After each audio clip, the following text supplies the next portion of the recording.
The training cruiser Audacity was not a pretty ship, and everyone aboard knew it. She was old and scarred, and her hull carried the marks of battles fought long before any of the 200 cadets on board had even been born. She had once been a destroyer called the Razorwind, and she had torn through enemy formations like a blade through cloth. But those days were over. Now she carried children instead of killers, and her weapons were locked behind safety codes that nobody had touched in years. Captain Riva Okafor stood on the bridge with her arms crossed and watched the cadets fumble through their stations like baby deer trying to walk for the first time. One of them had already accidentally activated the fire suppression system in the mess hall, and another had somehow rerouted the internal comms so that every toilet flush announcement played over the bridge speakers.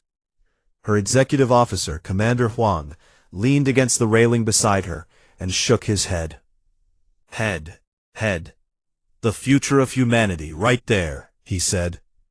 Okafor did not smile, but the corner of her mouth twitched, just slightly. She had commanded warships and led soldiers into real combat, and now she was here teaching teenagers which button turned on the sensors and which one opened the airlock. It was not what she had wanted, but High Command had decided that her experience was better spent shaping the next generation than burning out on the frontier. She did not agree, but she followed orders. The cadets were a mixed group, pulled from every corner of Earth and its colonies. Some were eager, and some were terrified, and most were somewhere in between. Okafor had already identified the ones to watch. Cadet Asha Mwangi sat at the tactical console like she had been born there. She was 19 years old, with sharp eyes and sharper instincts, and she carried herself with the kind of confidence that either meant she was brilliant or she was going to get herself killed. Suspected it might be both, Cadet Pyotr Volkov hunched over the engineering station with his hands trembling slightly. He was the kind of person who could take apart a reactor core and put it back together blindfolded, but who also looked like he might throw up if someone raised their voice at him. He mumbled numbers to himself constantly like a prayer. Cadet Leora Vasquez manned the communications array with a calm focus that seemed out of place among the chaos around her. She listened more than she spoke, and when she did speak, people tended to shut up and pay attention. There was something about her voice that carried weight beyond her years. And then there was Cadet Deshi Osei at the helm, grinning like a maniac as he ran pre-flight checks at twice the speed anyone expected. He flew simulators the way other people breathed, and he had failed 3 discipline reviews for performing unauthorized maneuvers during training exercises. He was either going to be the best pilot in the world, the fleet, or he was going to crash into a star, and there did not seem to be a middle ground. The mission was simple. They were going to jump to a dead system called Greyfield 7 and run sensor sweeps and practice formation flying and shoot at some drone targets. It was the kind of exercise designed to be so boring that the cadets would learn discipline through sheer repetition. Okafor had reviewed the mission briefing twice and found nothing worth worrying about. Greyfield 7 was in the Kasari disputed zone, but that was disputed only in the political sense. Nobody actually went there because there was nothing worth fighting over. Just empty space and dead rocks, and the occasional chunk of ice drifting through the void. The Audacity dropped out of faster-than-light travel with a shudder that rattled every loose panel on the bridge. Several cadets grabbed their consoles for support, and one of them let out a small yelp that he would deny for the rest of his. Greyfield 7, Huang announced, reading from his display. 1 star and 6 planets, and none of them worth naming. Welcome to nowhere. Okafor nodded. All stations report readiness and begin sensor sweeps as briefed. Tactical, I want drone deployment in 15 minutes. Asha acknowledged with a crisp, yes, Captain, that carried just a hint of eagerness. The bridge settled into the rhythm of routine, and for exactly 4 minutes and 32 seconds, everything was perfectly normal. Then Leora spoke. Captain, I am picking up a signal. Her voice was steady, but there was something underneath it that made Okafor turn immediately. Leora was not the type to flag something unless it mattered. What kind of signal? Okafor asked. Encrypted, and it is not one of ours, Leora said. Her fingers moved across her console, and her brow furrowed deeper with every second. The frequency pattern is Vreth military. That falls when everyone realizes at the same moment that something has gone very wrong. The Vreth Dominion was a reptilian empire that shared a border with human space, and they had been locked in a cold war with Earth for the better part of 2 decades. They were proud and aggressive and militaristic, and every intelligence briefing Okafor had ever read said the same thing. The Vreth were looking for an excuse to expand, and the only thing holding them back was the knowledge that Earth would fight back hard. They were not supposed to be here. Nobody was supposed to be here. Long-range sensors, Okafor said, and her voice had changed. It was no longer the patient tone of an instructor. It was the voice of a woman who had survived 3 fleet engagements and had buried friends in the vacuum of space. Maximum range and full sweep, now. Pietra's hands flew across the engineering console, rerouting power to the sensor arrays with a speed that surprised even him. Flickered and then updated, and the entire bridge stared at what it showed them. 36 warships. They hung in formation on the far side of the system, arranged around a massive structure that looked like a supply depot or staging platform. Cruisers and destroyers and frigates, and 2 heavy carriers, all bearing the jagged insignia of the Vreth Dominion. This was not a patrol. This was not a border skirmish force. This was an invasion fleet, hidden in a system that nobody was supposed to visit, preparing for a war that nobody knew was coming. And the Audacity had just stumbled right into the middle of it. They have detected us, Leora said, and now her voice did waver just slightly. Incoming transmission. The bridge speakers crackled, and a deep rasping voice filled the air, speaking an accented but clear Terran standard. Unidentified Terran vessel. You have entered Sovereign Vreth operational space. You will power down your systems and submit to immediate boarding, or you will be destroyed. You have 60 seconds to comply. 200 cadets on a ship that was older than most of them, facing 36 warships crewed by soldiers who had trained their entire lives for exactly this kind of moment. The nearest Terran reinforcements were 12 hours away at maximum speed.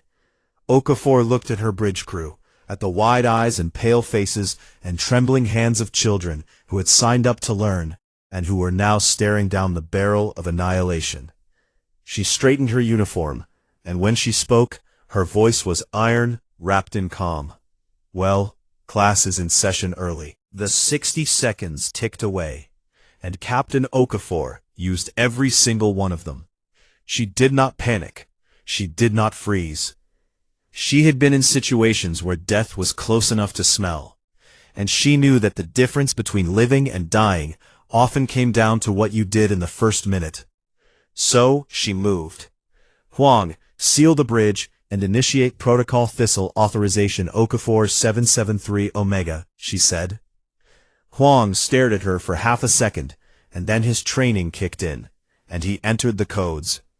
Protocol Thistle was a deep space contingency that transferred wartime command authority to the senior officer aboard any Terran vessel.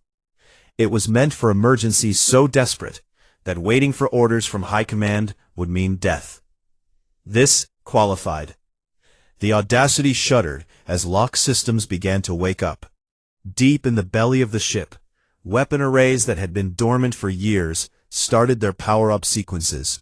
Torpedo tubes that cadets had walked past started humming to life. Past every day, thinking they were decorative, began to load their magazines. The old destroyer remembered what she used to be. All cadets, this is the captain, Okafor said over the ship-wide channel, and her voice carried the kind of authority that made 200 young spines snap straight at once. This is no longer an exercise. We have encountered a hostile force, and we are now in a combat situation. You have trained for this. You know your stations. Report to battle positions immediately, This is not a drill. The ship exploded into controlled chaos. Cadets who had been laughing and joking 10 minutes ago ran through corridors with fear in their eyes, but purpose in their steps. They had complained about the drills and cursed the endless repetitions. And now every single one of those drills was the only thing keeping them from falling apart. Okafor turned to her bridge crew and looked at each of them one by one. Asha, you have tactical. We have 4 torpedo tubes and 2 plasma lance arrays that are coming online now. I need firing solutions ready for anything that gets within range. Asha nodded and her jaw was tight, but her hands were steady. Understood, Captain. Piotr, I need everything this ship has, every watt of power, every system that can be squeezed for more. I do not care if it was supposed to be decommissioned. If it can help us survive, I want it running. Piotr swallowed hard, but his fingers were already dancing across his console. I will find what I can, Captain. Leora, open every emergency frequency we have. Broadcast our position and what we have found to anyone who might be listening. Record everything. Sensor data, tactical feeds, comms traffic, everything. If we do not make it out of here, the fleet needs to know what is waiting in this system. Leora's eyes were bright with unshed tears, but her voice was rock solid when she answered. Already recording, Captain. Every second. Deshi Okafor looked at the young pilot and saw the fear there, plain as daylight. But she also saw something else underneath it, something wild and burning. Get us into that asteroid belt, full speed, and do not fly in a straight line. Deshi's grin came back, and it was not the grin of a carefree boy anymore. It was the grin of someone who had just been told to do the one thing he was born to do. Yes, Captain, he said, and the Audacity lurched forward with a roar of engines that shook the deck plates. The Vreth responded immediately. 6 frigates broke from the main formation and accelerated toward them, each one sleek and angular and bristling with weapons. Each frigate was smaller than the Audacity, but faster and better armed, and crewed by experienced soldiers, not students. They expected the training ship to stop. They expected surrender. They expected the humans to be reasonable. They did not get what they expected. Deshi threw the Audacity into the asteroid belt like a madman, threading between spinning rocks, with margins so thin that the hull scraped stone more than once. The cadets at the damage control stations reported minor breaches, and Piotr sealed them almost before the alerts finished sounding. Frigate formation is pursuing, Asha called out. 6 contacts in a spread pattern, trying to box us in. They will have firing solutions in approximately 3 minutes. Then we shoot first, Okafor said. Asha, pick the lead frigate and give me a torpedo solution. Factor in the gravitational pull of that big asteroid at bearing 047. Asha worked the calculations with a focus that burned away her fear. Her fingers moved, and numbers scrolled, and she ran the solution once, and then twice, and then a third time, because she knew that a miss meant death, and she was not going to miss.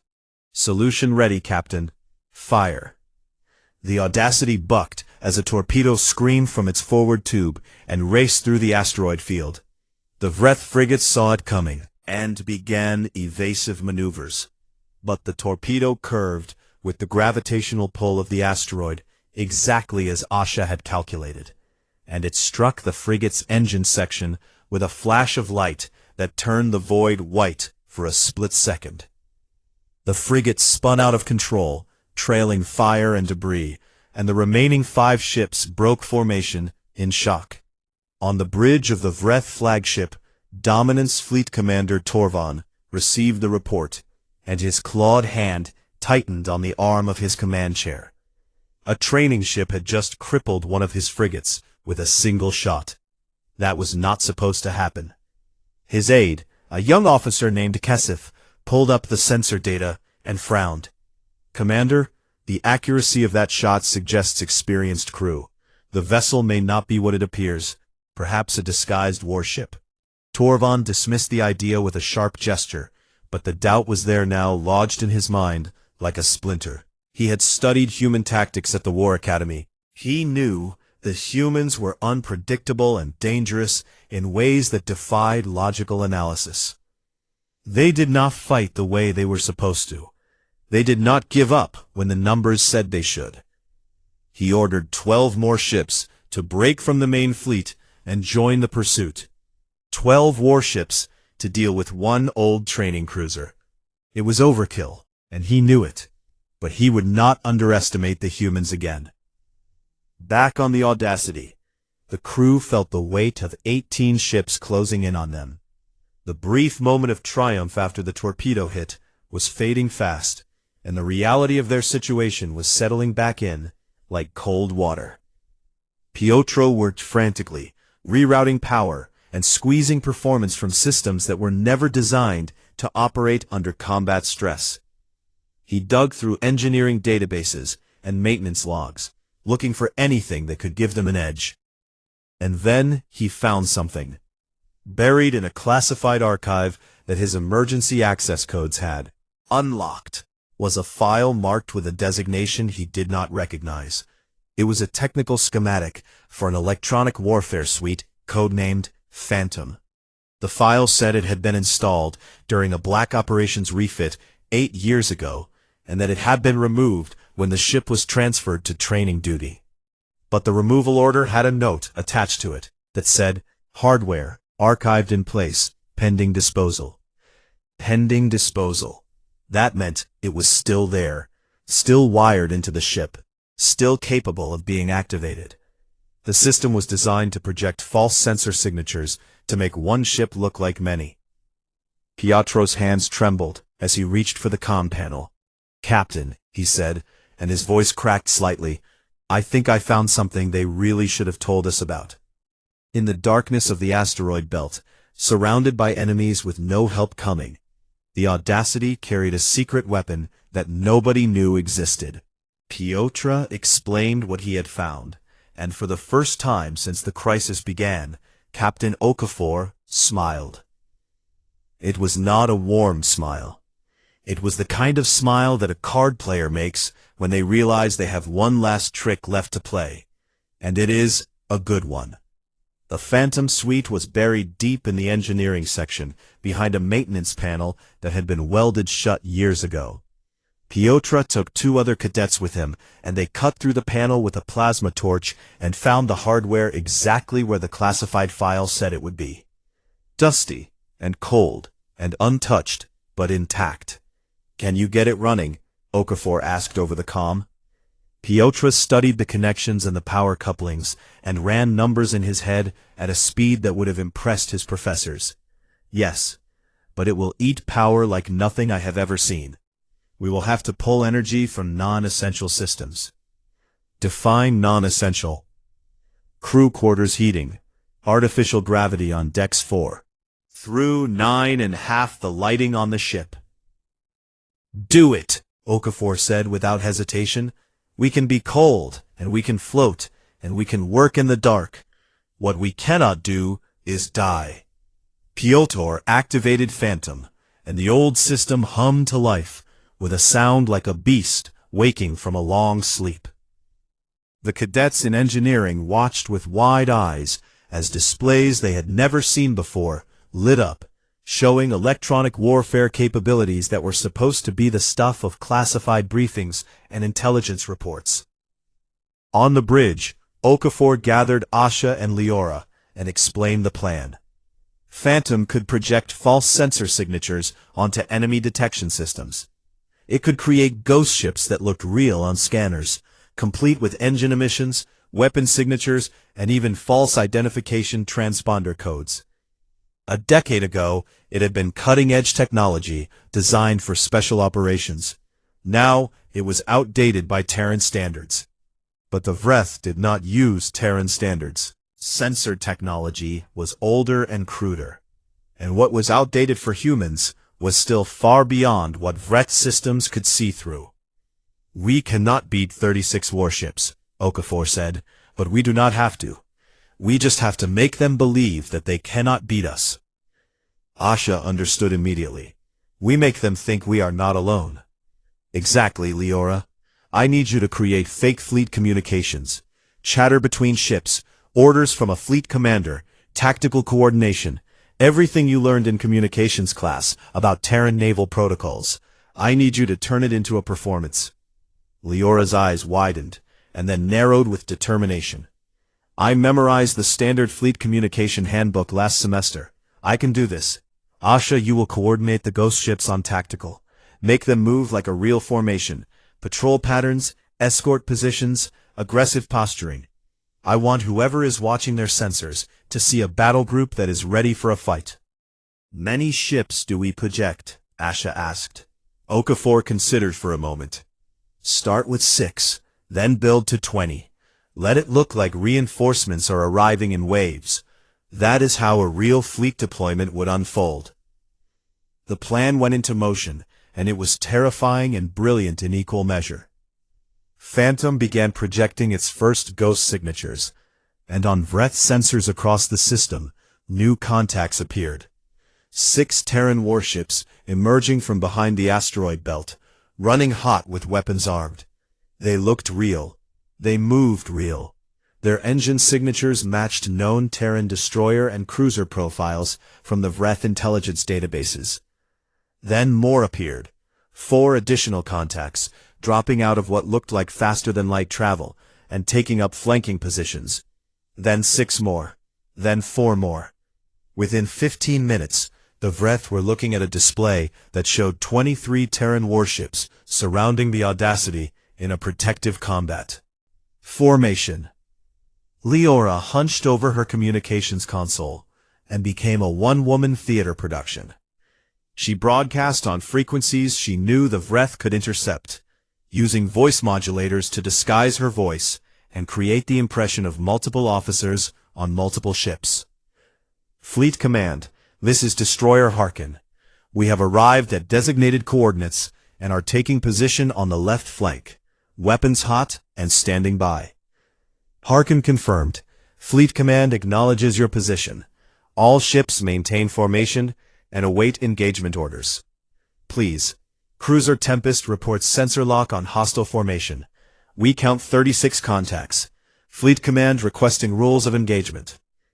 She layered the transmissions with the right amount of static and background noise, and she used the exact terminology and cadence that Terran naval officers used, because she had spent hundreds of hours studying recordings of real fleet operations for her coursework. Boring academic work at the time. Now it was saving their lives. On the bridge of the Dominance fleet, Commander Torvon watched his sensor display with growing alarm. 23 Terran warships, his sensor officer reported, and the fear in his voice was unmistakable. They appear to have established a defensive perimeter around the original contact. Torvon's blood ran cold. His invasion fleet was configured for planetary assault, not fleet-to-fleet combat. His ships carried ground forces and bombardment weapons, and their formation was designed for attacking colonies, not fighting a Terran battle group. The humans had come prepared for exactly this kind of encounter, and he had not. He recalled the 12 ships he had sent in pursuit, and ordered them back to the main formation. The pursuit was over. Now he needed every ship he had in a defensive posture. Intelligence Chief Rethon stood at his side and studied the data with the cold analytical mind that had earned her.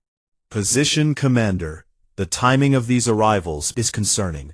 They appeared very quickly after the initial contact was made. You think it is a trap? Torvon asked. I think the humans knew we were here. I think they sent that training ship as bait to draw us out, and the fleet was waiting behind the asteroid belt the entire time. It is exactly the kind of deception they are known for. Torvon hissed through his teeth because she was right. Humans were famous for exactly this kind of tactical misdirection. The Battle of Korath Pass had started the same way.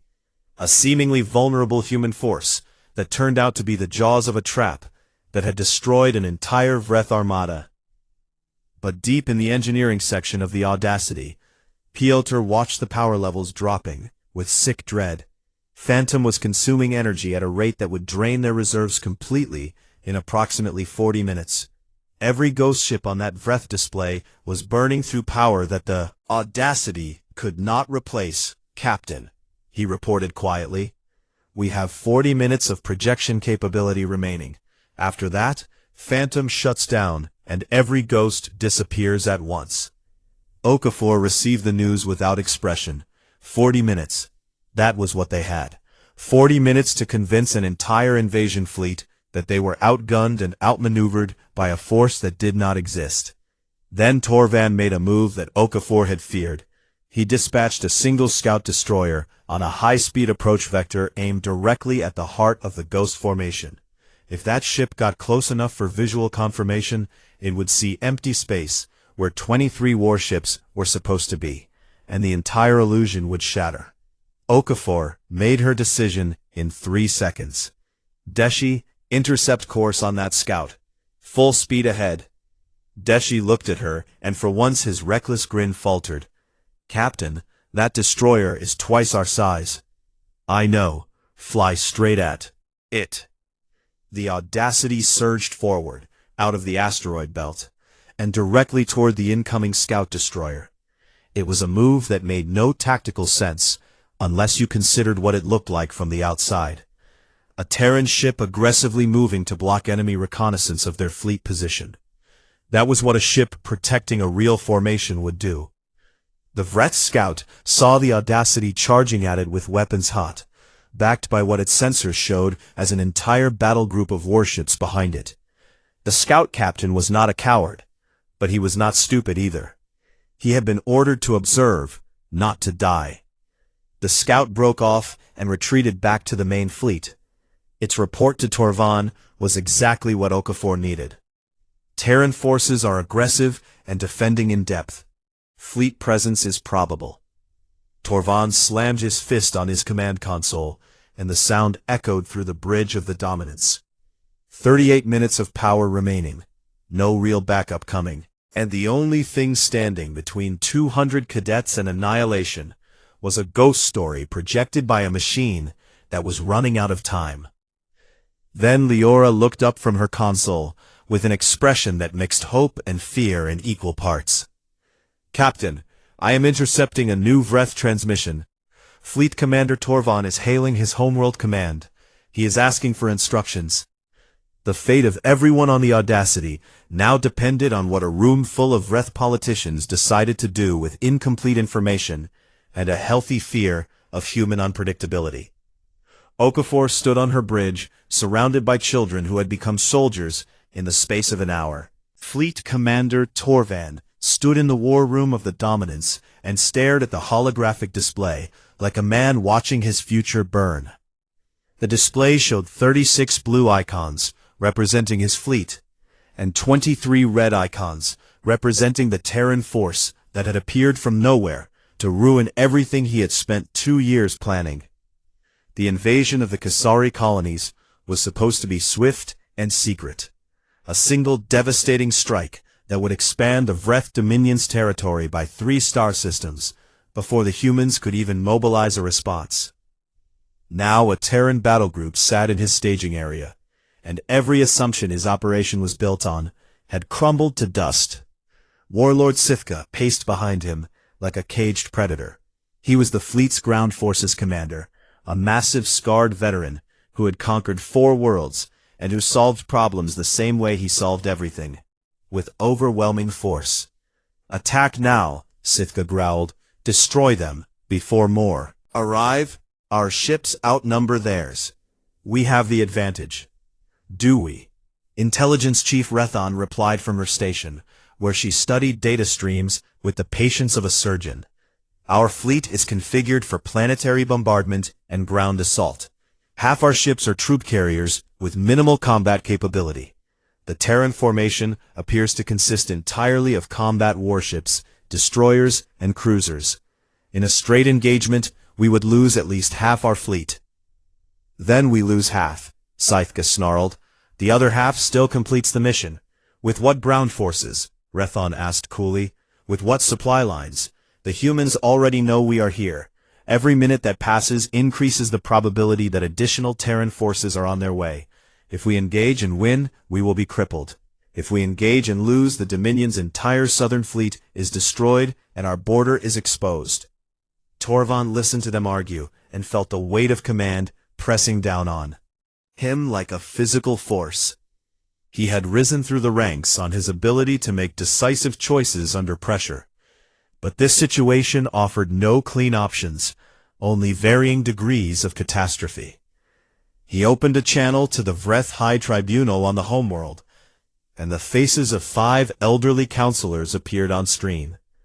Their scales were gray with age, and their eyes were sharp with the particular kind of intelligence that came from decades of political survival.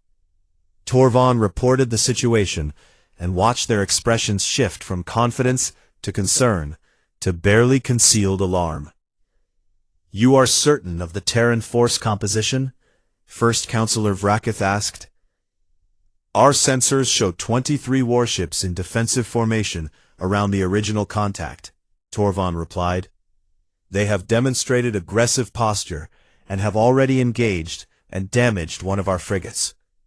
The counselors exchanged glances, and Torvald could read the fear behind their careful diplomatic tones. Masks. The Vreth remembered what humans could do in battle. They remembered Korath Pass, where Admiral Chen had lured a Vreth fleet into a nebula and torn it apart with coordinated strikes from ships that the Vreth never even saw coming. They remembered the siege of Tarvos, where a single Terran carrier group had held a defensive position against 5 times their number for 11 days until reinforcements arrived. Humans did not fight like other species. They did not follow predictable patterns or respect numerical superiority. They improvised and adapted, and they possessed a terrifying willingness to take risks that no rational military doctrine would endorse. And somehow, those risks kept working. "Hold your position and assess," Vrakith ordered. "Do not engage the Terran force. Do not provoke an escalation. The Dominion cannot afford open war with Earth at this time." The channel closed, and Torvald stood in silence for a long moment. Sithka exploded. "Cowards! They sit in their comfortable chambers, while we rot in this dead system. The humans are right there, and we have the ships to crush them. And if we crush them, what then?" Rathan asked. "If those ships have already transmitted our position and force composition to Terran Command, then destroying them changes nothing. The humans will come with a force 10 times what we see here, and they will not come to negotiate." That was the truth that Torvald could not escape. Even if he destroyed every Terran ship in this system, the secrecy of his operation was already compromised. The humans knew he was here, and that knowledge alone was enough to unravel everything. Far across the system, on the Audacity, the situation was growing desperate. Phantom's power consumption was draining the ship's reserves at a rate that Piotr could slow but not stop. He had shut down everything he could. Entire decks were dark and cold, and the cadets worked by the light of emergency strips and their own breath misted. In the air, artificial gravity had been cut on 6 decks, and cadets floated through corridors, pulling themselves along handholds while carrying equipment and supplies. The physical discomfort was nothing compared to the mental strain. They were children, pretending to be soldiers, operating systems they had barely learned, projecting an illusion that their lives depended on. Every one of them knew what would happen if the ghosts failed. Okafor walked through the ship, checking on her crew, and what she saw filled her with a pride so fierce it almost hurt. A cadet who had cried during his first zero-gravity drill was now calmly managing damage control in a freezing, darkened compartment. 2 cadets who had been rivals since day 1 of training were working shoulder to shoulder, splicing power cables without exchanging a single harsh word. A group of cadets who had been assigned to the medical bay had organized themselves into a triage team and were treating minor injuries with steady hands and reassuring voices. Fear was everywhere, but so was determination. These young people had been pushed past every limit they thought they had, and they had not broken. Okafor gathered Asha and Piotr and Leora and Deshi in the briefing room and closed the door. She looked at them and decided they deserved the truth. "Phantom will fail within the next 20 minutes, she said. When it does, every ghost ship will disappear from Vreth sensors at the same time, and they will know they have been deceived. The 4 cadets absorbed this, and Okafor watched the fear move through them like a wave. Leora pressed her hand against her mouth. Pyotr closed his eyes. Deshi's knuckles went white on the table edge. Only Asha held Okafor's gaze, and after a moment, she asked, "What do we do?" "We make the last 20 minutes count," Okafor said. "We give them one final reason to leave." The plan was simple and audacious, and it depended entirely on the Vreth's fear of what they could not see. Leora would broadcast one final transmission on open frequencies, deliberately allowing the Vreth to intercept it. She would impersonate a fleet command officer, issuing orders to incoming reinforcements. 2 additional battle groups, supposedly 12 minutes out, preparing for a full engagement. It was a lie. There were no battle groups. There was no cavalry riding to the rescue. There was only the Audacity and her crew of 200 cadets, alone in the dark. But the Vreth did not know that. Leora returned to her console, and took a breath, and became someone else. Her voice dropped into the clipped authoritative cadence of a senior Terran admiral, and she broadcast on an open channel that she knew Vreth intelligence would be monitoring. "All ships, this is Fleet Command. Hold current positions. Second battle group is 12 minutes from arrival. Third battle group is 22 minutes out. Upon arrival, all units are to engage hostile formation with full force authorization. Weapons free upon entry. Repeat, weapons free." On the Dominance, the transmission hit like a physical blow. Torvald stared at his communications officer, who confirmed that the signal matched known Terran military communication protocols and frequency patterns. 2 more battle groups. That would bring the total Terran force to over 60 warships, against his 36 ships that were built for invasion, not fleet combat. Rethon stepped forward, and her voice was quiet but carried the weight of absolute certainty. "Commander, whether the ships we see are real or not, no longer matters. Our operation is compromised. Every minute we remain here increases the probability that actual Terran reinforcements arrive. The strategic calculus is clear. We must withdraw now, or we risk losing everything."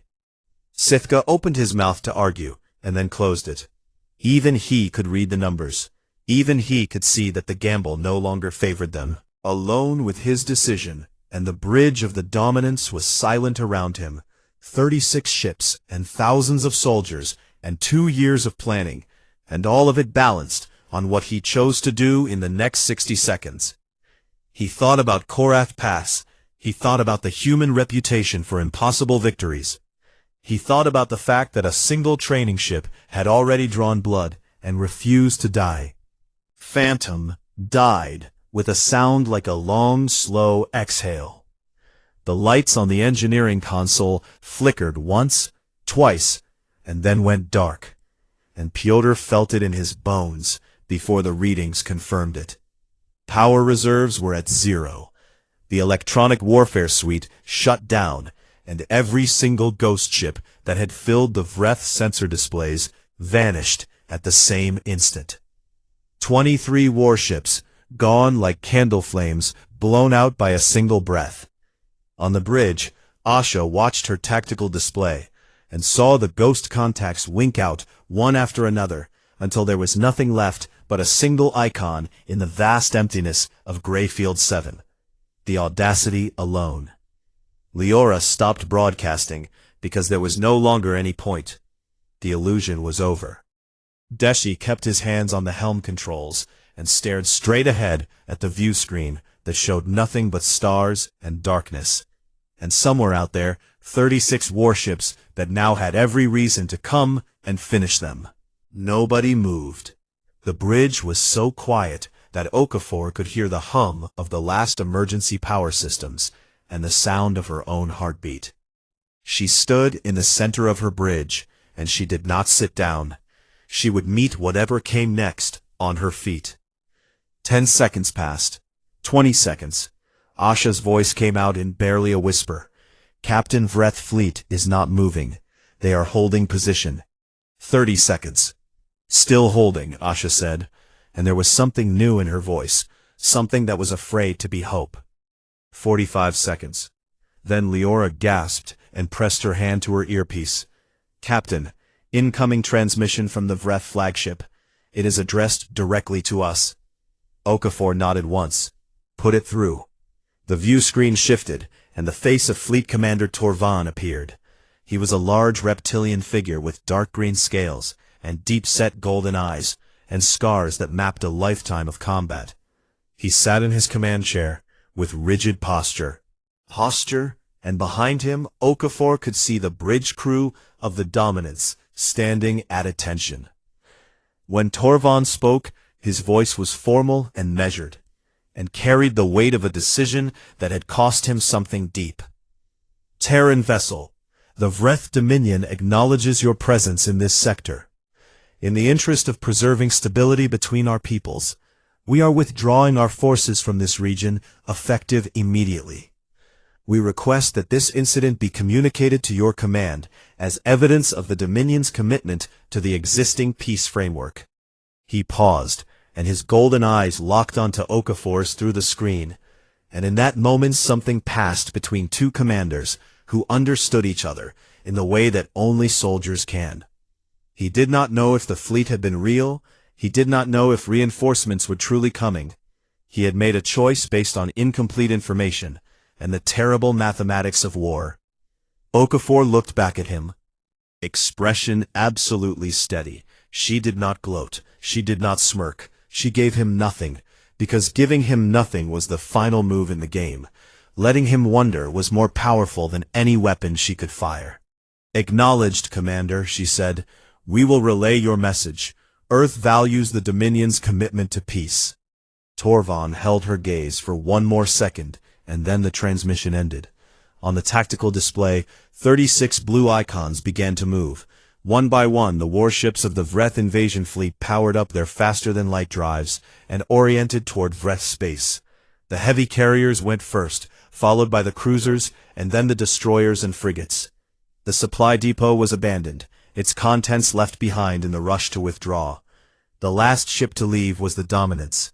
Torvan's flagship hung in the void for a long moment, as if the commander was taking one final look at the single battered training ship that had stood against his entire fleet. Then it too jumped to faster-than-light speed and was gone. The system was empty. Leora checked her instruments 3 times before she trusted what they told her, and when she spoke, her voice cracked and broke and reformed, all in the space of a single sentence. "All contacts clear. They are gone. They are all gone. P." The bridge of the Audacity erupted. Cadets who had held themselves together through hours of terror finally let go. Asha dropped her head onto her console, and her shoulders shook. Deshi released the helm controls, and his hands would not stop trembling. Piotr's voice came over the comm from engineering, and he was laughing and crying at the same time, and the cadets around him were doing the same. All through the ship, the sound of cheering and weeping and raw, overwhelming relief spread from compartment to compartment as the news traveled. 200 young people who had stared death in the face and refused to look away now allowed themselves to feel everything they had been holding back. Okafor lowered herself into the captain's chair and closed her eyes. She allowed herself exactly 3 seconds. She thought about the friends she had lost in past battles, and she thought about how close she had come to adding 200 names to that list, and she felt a gratitude so immense that it threatened to crack her open. Then she opened her eyes. "Someone get me a damage report, and put on a pot of coffee. We still have 12 hours until anyone gets here." The cadets laughed through their tears and got back to work, because that was what they had learned today, that the work never stopped, and that the people who survived were the ones who kept going, even when every part of them wanted to collapse. 14 hours later, because faster-than-light travel was not as precise as the textbook suggested, a real Terran battle group dropped out of FTL in the Greyfield 7 system. The heavy cruiser Indomitable led a Formation of 8 warships that had been dispatched at maximum speed after receiving Leora's emergency transmissions. Rear Admiral Chen II, yes, that Admiral Chen's daughter, stood on her bridge and expected to find wreckage and debris and the remains of a training ship that had sent one final desperate message before being destroyed. Instead, she found the Audacity limping through the asteroid belt with half her systems offline, hull patches visible across her starboard side, and every single one of her 200 cadets alive. The intelligence that Leora had recorded and transmitted was a goldmine. Detailed sensor logs of the entire Vreth invasion fleet. The coordinates of the staging depot with its abandoned supplies and strategic data. The composition and configuration of every warship in Torvan's command. The planned invasion routes that Vreth navigational signals had revealed. It was enough to prevent what would have been a devastating surprise attack on 3 Kessari colony worlds, home to 12 million civilians who would have woken up to orbital bombardment, if not for a group of cadets who had been in the wrong place at exactly the right time. The aftermath unfolded over weeks and months and years. The incident was classified at the highest levels, and then slowly and inevitably it leaked, because stories like this one refused to stay buried. The cadets of the Audacity became legends, not because they saw fame, but because what they had done was simply too extraordinary to keep quiet. Captain Riva Okafor was promoted to Rear Admiral, and when asked what ship she wanted as her flagship, she requested the Audacity. The Admiralty thought she was joking. She was not. The old destroyer was pulled into dry dock and rebuilt from the keel out, with the most advanced systems the fleet could provide. She emerged reborn and deadly, and Okafor took her back to the frontier where she belonged. Asha Mwangi graduated at the top of her class with the highest tactical assessment scores in the history of the Academy. She was fast-tracked into command, and by the age of 30, she captained the dreadnought Relentless. She never forgot the lesson she learned at Greyfield 7, that the best weapon in any fight was not the biggest gun, but the sharpest mind. Pyotr Volkov was recruited by Terran Naval Intelligence before his graduation ceremony was even finished.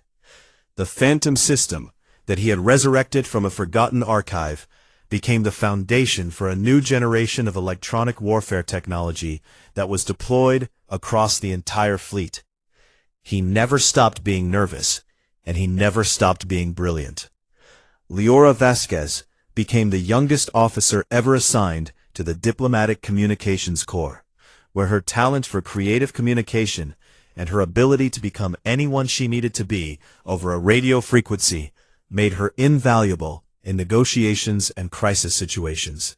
She kept the original recordings from Greyfield 7 in a locked drawer in her office, and sometimes late at night she would listen to her own voice, pretending to be an admiral, and marvel at how a girl who was terrified had sounded so impossibly brave. Deshi Osei became the most decorated combat pilot of his generation. He flew with the same wild abandon that had characterized his cadet days, but now it was tempered by an understanding of what was at stake every time he took the controls. He named his first fighter 60 seconds after the countdown that had started everything. Among the Vreth, the incident became a wound that never fully healed. Fleet Commander Torvan was quietly reassigned to a border garrison, but he was never punished because the High Tribunal knew that he had made the correct decision. The invasion would have failed regardless once secrecy was lost, and Torvan had preserved the fleet to fight another day. Intelligence Chief Rethan wrote an internal assessment that was circulated among Vreth military leadership for years afterward. Its conclusion became the most quoted line in Vreth's strategic doctrine. The humans sent their children to the border and armed them with ghosts, and made us believe we were outnumbered. Consider carefully what they would send if they chose to send their adults. 50 years later, a historian compiling a textbook on galactic military theory wrote the entry for the Greyfield incident, and its final paragraph was read by students of every species across known space. It was the engagement that redefined deterrence theory. not because of what humanity brought to the fight, but because of what the enemy believed they had waiting in reserve. In the end, the Vreth Dominion did not surrender to a fleet. They surrendered to a reputation. And that reputation had been earned not by admirals or generals or fleets of warships, but by 200 frightened, brilliant, stubborn children who looked at impossible odds and decided that impossible was not. Same as defeated. Audacity flies still.